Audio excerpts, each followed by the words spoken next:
Now, when the nation was grappling with the horror of the Shakahola massacre that claimed more than 400 lives, local Boda riders stepped in to serve. Hired for a modest fee, they dug graves and exhumed bodies in a task few dared to face. Now, 2 years later, some of them have come out into the open to talk about the trauma that they have faced and haunts them. And this special feature, our very own Brenda Wanga tells the story of the heavy price that they continue to pay.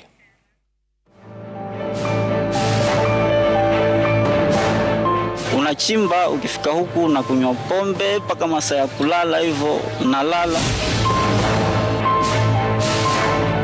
Kama nilikujiingiza kwa nyumba yangu, bado hiyo harufu huwa naisikia, ile harufu ya maiti.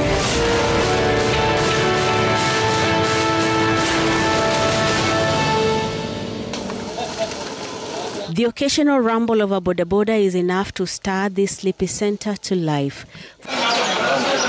For decades, Shakahola has moved at its own quiet pace, mundane, uneventful, almost forgotten. We begin with the extraordinary and shocking story. An update now on a disturbing story out of Kenya. That was until April 2023, when the horrific discovery of mass graves beneath its soil thrust this remote village into the glare of national and international headlines. Tulikuwa hapa mtaani jioni, tukaambiwa tunataka na vijana wenye watatusaidia kuchimba kule.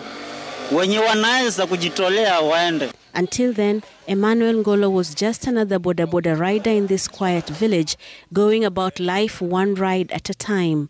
But everything changed with a call from the government. A job offer that would soon upend his world. Alongside other young men from the area, Emmanuel ventured deep into the forest, tasked with a grim mission: to uncover the graves hidden beneath the trees.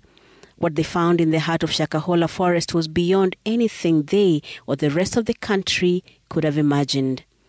Tukaanza kuchimba. Siku ya kwanza ilikuwa tough kwa sababu si kitu yenye umezoea na sijawahi kusikia. Mimi binafsi sijawahi kusikia mtu amezikwa alafu anatolewa.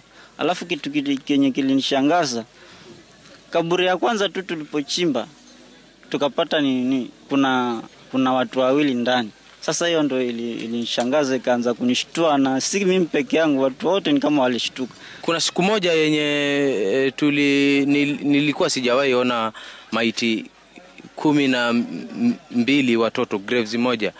Hiyo tuliona, nishawahi ona. Hiyo kitu ndio imenipa changamoto sana. Ni kitu yenye sijawahi ona. Na hiyo ndio ni kazi yenye ilikuwa labda naweza fanya, lakini sasa ilinipa changamoto, nilishtuka mpaka saa hizi. With each grave they uncovered, the nightmare deepened. What lay beneath was harrowing. Bodies in varying stages of decay, limbs twisted, faces frozen in their final moments of suffering. The stench was overwhelming. Flies swarmed thick in the air. The sheer number of the dead defied comprehension. It was an assault on every sense: sight, smell, touch, and each moment carved itself into memory. 2 years on, those images remain unshakable, unseen by the world, but endlessly replayed in the minds of those who were there. It's like hiyo harufu nilikuwa tunaipata huko kwa msitu. Ni kama nilikujiingiza kwa nyumba yangu, bado hiyo harufu huwa naisikia, ile harufu ya maiti. Sometimes wife huwa ananiamsha, ananiambia, jana wewe ulikuwa unaongea vitu za huko kwa Makenzi, kwani hii kitu vipi, mbona haujakuwa serious mkaenda hata kama ni rehab? The exhumation dragged on for days, weeks and months, and with each grave dug, these men sank deeper into the horrors they saw. For their troubles, they were paid 1,000 shillings daily. They say that wage did little to better their lives.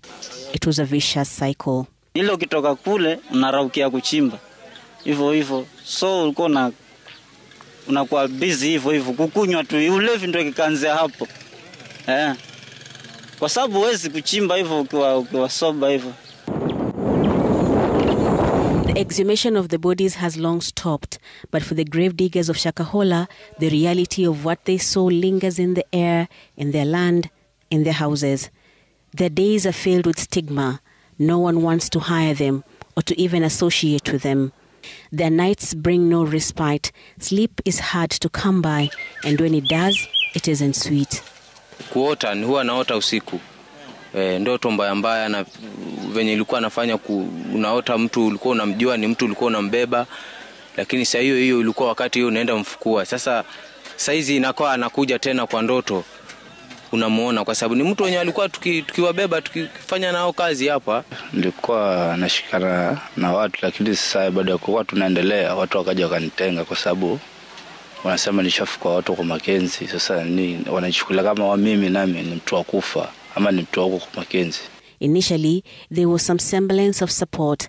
Counseling sessions were provided, offering a glimmer of hope for healing, but that too faded away. Tulikuwa tunafanyiwa counseling. Hiyo counseling sasa imeacha, tuko kama na miezi kama 7 hivi hatujafanyiwa counseling. Sasa tuna changamoto zenye zinatumiza. Their hands once used to exhume the dead, now idle. Their futures uncertain. The 1,000 shillings a day, which once seemed like a lifeline, pales in comparison to the immense cost they have paid with their mental and emotional well-being. Emmanuel, Shukrani and James are just 3 of the men who ventured into Shakahola's depths, carrying out a grim task for a nation gripped by horror.